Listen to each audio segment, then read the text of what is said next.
Oh, so what? You think you just gonna sit there and it's gonna be Sunday and not gonna have a long overdue movie review, huh? Huh? That's what you think you're gonna be doing. That's what you think we're gonna do here at Surreal 469. Absolutely not. Huh? Sit your John Brown hind parts down there, hit that like button, and prepare for a long overdue movie review. My man.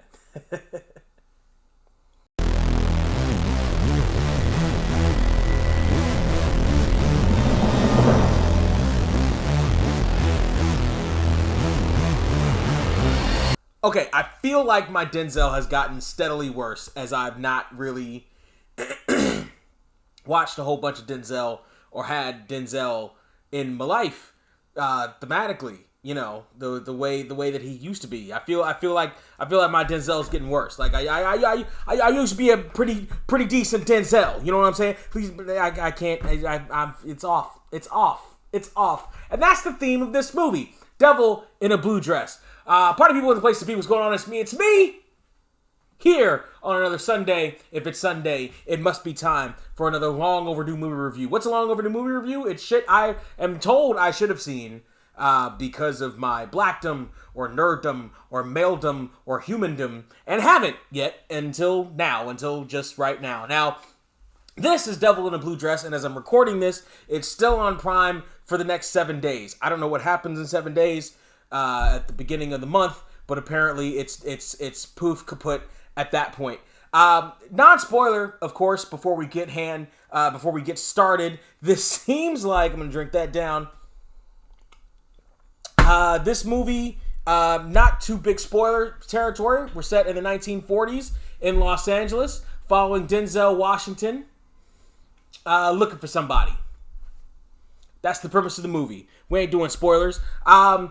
The tone works. The world building works. They do all that very well in terms of the sets, in terms of the clothes, in terms of the time period, the music, in terms of the background, in terms of the actors that they get for this. They don't appear too young, which is a problem that seems to happen these days in a lot of movies. See American, not Beauty. What was the other one? Not Gangster. American, the one with Jennifer Lawrence. That one. That overrated piece of crap. People that are clearly too young for the parts that they're supposed to be playing. Nah, these are grown folks playing grown folks parts, and that's what works. Denzel's a bit out of character here for what I think a lot of people at the time may have been expecting. That may have contributed to the success of this movie. His acting is fine. It's just not a role I'm used to seeing him in, nor do I really want to see him in. The cast of it is very good. You've got Jennifer Beals. You've got Jennifer Beals? Jessica Beals? Beals. You got the Beals chick from Flashdance. Jennifer. Who's Jessica Beals? Jessica Biel is just Beal. It's JT's chick. I see the confusion. All right, Jennifer Beals. In this, Lisa Nicole Carson reunion with one of brother Denzel's Malcolm castmates as well. Don Cheadle is in this, and you know that's typically a good sign for a movie I see, because Don Cheadle's politics aside, his completely wrong, stupid politics aside, go see that video. I always like him in the shit I see him in. And most of the time, the movies I see him in are pretty good. We're gonna ignore Iron Man 3. But for the most part, I like Hotel Rwanda. I even like Golden Palace. I like Don Cheadle in the shit I've seen Don Cheadle in, and I like Don Cheadle here in this movie. Again, another Denzel movie, and I heard on the reviews that people at the time thought that he stole the show. So this is probably one of the things that helped kickstart his career, but. It's another Denzel project that I've seen him in, the other one being Flight, in which I feel like not enough Don Cheadle's been used. Now, he acts more. There's more character for him to bite into in this movie, but I still feel at a loss. I'm like, I want to see more of this. I want to see more of this character. I like Don Cheadle as an actor. I want to see more of his character. That's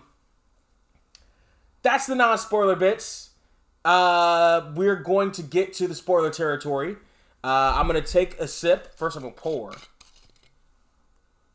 I need a drink. I'll finish this up, actually.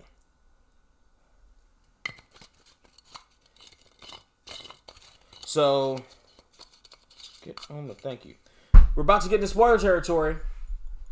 Strap up. Here we go. Take a sip before we dip into spoiler territory. All right.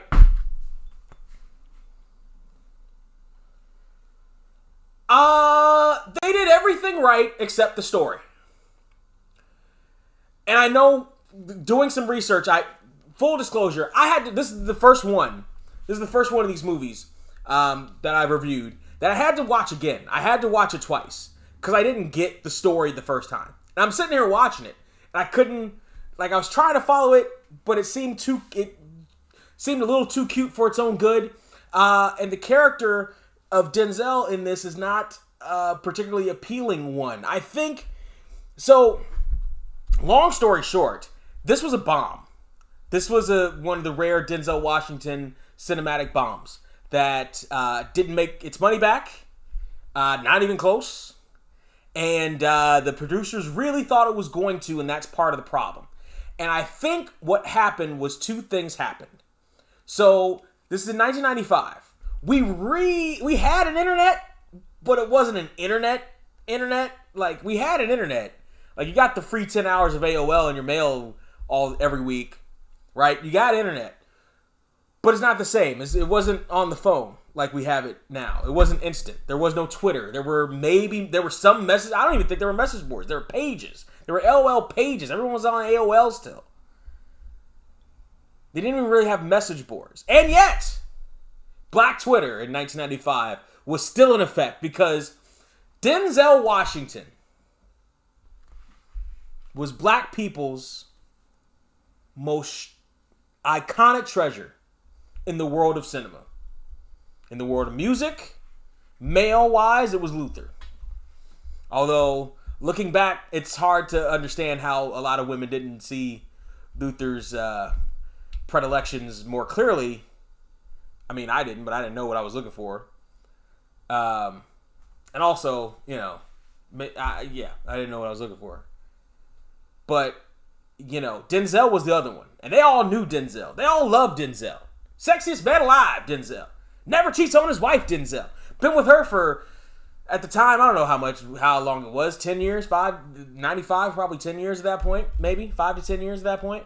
Been with his wife this whole time, never cheat. He ain't like all the other ones. He's so fine. He's so cool. He's so this. He's so that. He's got a couple of noteworthy movies under his belt off of St. Elsewhere. No longer doing TV no more. X was out before then. I think X was 91, 92. So he got Academy Award nominations. He'd won for Glory already in the supporting role. Everybody on the black landscape loved them some Denzel. Many white people loved them some Denzel. Fast forward to the clip of Julia Roberts saying her life is wonderful because Denzel won for some reason. Anyway, this movie has black Twitter at the time, no Twitter, black un-Twitter, before Twitter, pre-Twitter, all in a Twitter. Because, and I vaguely remember hearing scuttlebutt about this, it's Denzel saving a white woman. A white woman. Now, they don't care who the white woman is. Jennifer Beals, they don't give a shit. Flashdance girl with the skinny butt, they don't give a shit. This is before the L word, they don't give a shit. And matter of fact, I think Jennifer Beals really wasn't doing a whole lot at this point. Some appearances, but nothing as noteworthy as Flashdance anymore. They didn't give a shit. They didn't give a shit.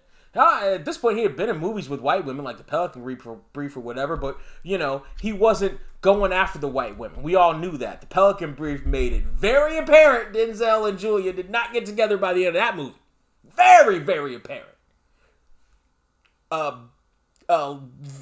tremendous amount of apparentness was put into that. This time, he's going after her. What do you mean going after? What you doing going after? Also, in this, he's the lead, but he's not really a leading man. Not really. The story has him as an out-of-work machinist who's at the local pub looking through want ads, and somebody who he thinks is a private detective just wants him to find some information on this girl. And now, mind you, he doesn't get with her. He just finds her. He doesn't get with her. She's in love with her man. He doesn't get with her. And, this is we're in spoiler territories, she's not really white. Her mama's Creole and her daddy was white, so she's walking around LA passing in the 40s. So Denzel's the lead man. He's essentially fallen ass backwards into being a private detective. Problem is, the story moves along because the story moves along. He's not really a great private detective. He's not particularly tough. He has to get saved a lot. Like, he gets pushed around a lot in this movie. And I think that may be another reason why black people, primarily black women at the time, weren't too taken with this and didn't come out in droves like they usually do for their boy Denzel. I think those two things, the rumor of he may get with Jennifer Beals' character, he doesn't, and the way he got pushed around in this movie may have kept a lot of them away. What may have kept a lot of other people away is that this movie does a lot of things well. Like I mentioned before in the pre-spoiler section, the actors are good. The dialogue they have is fine. It fits with the time. The look of it looks very well. They went to some of the older style homes here in LA. They got the older style cars out of storage. The dress as well. All the scenery, the signage and stuff. It all looks good. It all looks legit. It all looks appropriate for the time. Everything feels appropriate for the time. They got all that well. Pretty much by accident, because they were really just trying to set up this world to set up a franchise. So, Devil in a Blue Dress is about a character, Ezekiel Easy Rollins, that's the main character in a series of noir, black detective type stories written, I don't know who is written by. I looked it up, didn't retain the name, but fairly successful. And this character has, had a fair amount of books. Remember those, kids? Ask your parents to look it up on the Kindle. However, it's trying to set up the world in 100 minutes. As opposed to really telling the story well. It gets convoluted because he's looking for Jennifer Beals. Jennifer Beals is trying not to be looked for. He thinks he's looking for her he doesn't really know why he's looking for her, but a whole bunch of other people are looking for her too, including the dueling mayoral candidates, the guy who hired him in the first place so that he doesn't lose his mortgage. It's that Denzel doesn't lose his mortgage. He hired him because the family is concerned, there's race issues. She's shacking up with some dude, something green, who's really her brother. But it appears like she has an affinity for black people because she's hanging out with him all the time, or at least she's seen hanging around him. They had their mother was both Creole, but her father was white, so she gets to pass. His wasn't, so he doesn't. And so there's a separate, I don't even think we really get to meet him. The bartender who got him mixed up in all this, he ends up dying at the hands of Don Cheadle. And his character is kind of, he's just the heavy. He's there to do all the heavy work. I don't know if that's to make Easy seem like more of a good guy because he's not doing the heavy work, but it kind of makes Easy seem like a pussy. Like he's not asserting himself at all, like until the very, very end. And he's been in the war. He's a machinist. He stood up for himself at work, which is how he lost the job in the first place. But he can't really get his footing in this world of gangsters and stuff like that. And I guess they were thinking, oh, this will be a series just like the books. But it took too long to establish for me to be able to see him in an assertive detective role as opposed to a passive detective role. Everything seems to just be happening around him. He's not making anything happen. He's not really following up on leads like you would normally want to see a detective follow up on leads, or building a case, or thinking outside the box to find a remedy for the issue. Motherfuckers just kind of fall into his lap.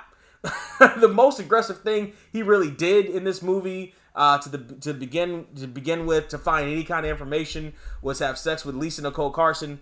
Lord have mercy. First and foremost, can I tell y'all how sexy Lisa Nicole Carson was in 95, 94 when they probably made this movie? Do you understand? I don't think you understand. I don't think this generation understands what Lisa Nicole Carson had. I don't think, and this is fresh off of Poetic Justice too. I noticed, not Poetic Justice, Jason's Lyric. I'm gonna take a sip for that. That's two completely different shit. Poetry, lyric, yeah, whatever. But in Jason's Lyric, oh my gosh, I have never been the biggest fan of the Super Ratchets. Never been the biggest fan of Super Ratchets. The ghetto chicks, the hood chicks. She portrays ghetto chick in Jason's Lyrics. Big ass box braids. Like, too big to be cute. I like box braids. Too big to be cute. Extra big door knockers. And her knockers are hanging out to here. But I swear, I was still like, I know her character's super hood, and I really am not the biggest fan of that. But I might, oh God, there's something about her. There's something, her eyes, there's something. It's more than just her body. Her body was bodacious then too. It's more than just her body. Matter of fact, I think she was a little bit thicker in Jason's Lyric than she was here. I think she lost weight for this, and this is fresh. This is like just before she gets Ally McBeal, or like right at the same time of Ally McBeal. She's the roommate on Ally McBeal before they quietly move her along, because she was way sexier than every other chick on the cast, including that skinny little Callista Flockhart chick. But Denzel falling for her, I believe it. My man's did it while his homie was drunk asleep in the next room. Hey. I'm not saying I condone it. I'm just saying I understand it. I'm not saying I approve of it. I'm just saying I get it. I'm just saying I get it. Whew. Ooh, shout out to Lisa Nicole Carson. Always and forever, baby. Oh, my God. Woo. Lord have mercy. Anyway, yeah, they were too busy trying to set up the world. They were too busy trying to set up the franchise. They were too busy counting their money already. And by the way, they waited long enough to produce an otherwise very well-made movie. But they were too busy counting their money, thinking about the franchise possibilities, and we're going to take... And at the end, he's like, I think we'll become a detective. Right? And blah, blah, blah. Right? So clearly they had that in mind. They were thinking multiple versions of this movie. They were thinking, like the old noir movies starring Denzel. This was going to be a jump-off point, a spark point for Denzel in that noir era. But they spent too little time on the actual story to make it coherent and easy enough to follow. I get it, twists and turns, but it was easy for me to get lost. And I was paying attention both times. It was super easy for me to get lost.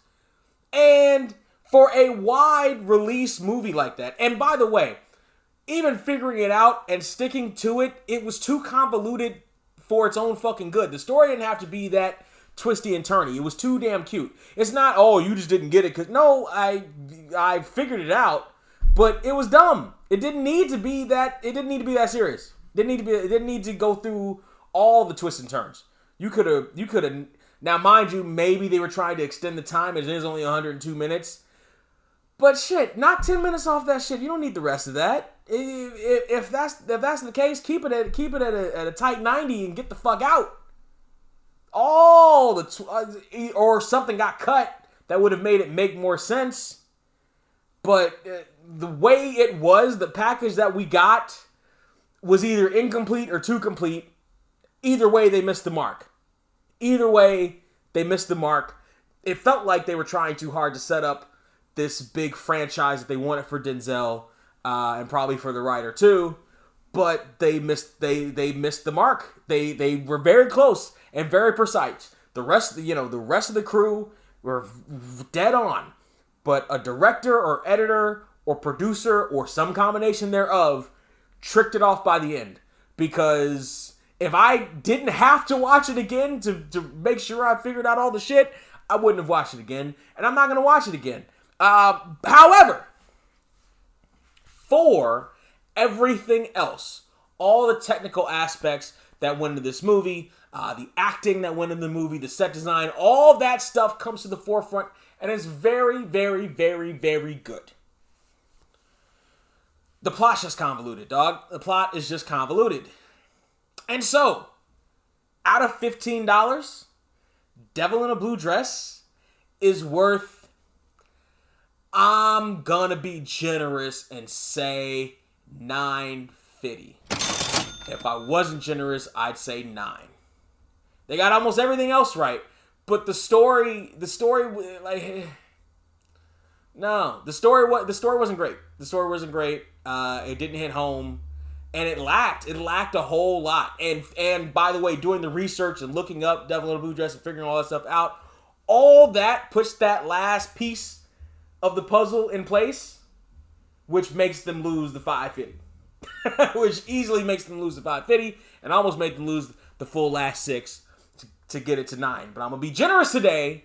I'm gonna be cool today. Everybody be cool. Everybody be cool. Everybody be cool. Everybody be cool. We just a couple of Fonzies. You're gonna leave out of here with your $9.50. Just gonna leave out of here with your $9.50. Party people, tell me how right I am. Down there in the comment section. Also, does anybody else remember about 1995-ish?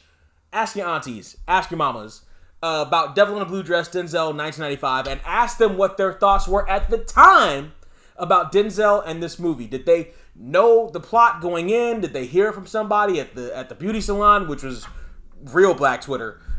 Did they hear about it or at church or somewhere and decide they weren't going to see it for either the reason that the white girl, despite the fact that it's Jennifer Beals, or Denzel not being the strong lead, the super strong, straight up chiseled jaw lead in this, just the kind of little bendy, kind of getting his sea legs lead in this. What kept them away? Because most people got kept away of this. Now, mind you, I had seen the box art for this for years, even maybe the soundtrack. So I've known Devil in a Blue Dress existed for a long time, but I've never really heard anybody talk about it to the extent that after its release, people were like, "Oh, maybe we misjudged the movie." No, nobody talks about this in any kind of regard, really. And again, the books work, but it appears like whoever was in charge of this movie wasn't ready for it to succeed or was too ready for it to succeed. Either way, it missed the mark. Let me know down there in the comment section. Like and share are the two most important things. You get a couple of these every Sunday, so you might as well do it. I am your favorite YouTuber, and I'm also your favorite podcaster. We are on multiple platforms and getting on more and more every single so often when I find a new platform to put us on. Of course, I'm talking about the How Do We Even Get Here podcast. All the links are in the description down there. If you don't want to go to links and you just want to remember some shit, tinyurl.com/getHereTube. tinyurl.com/getHereTube is where you go to watch the videos. We post new shit every Thursday. We are on all your favorite audio platforms as well. Make sure you go to all of them. Make sure you like them. Make sure you share them. Make sure you download them and get us that Joe Rogan money. In the meantime, in between time, cheers.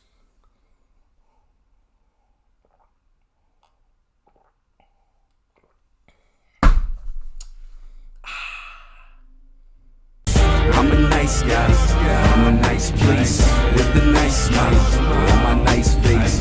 Turn it back and I'm making sure my night's straight. And when you're out of town, I be making sure your wife's straight.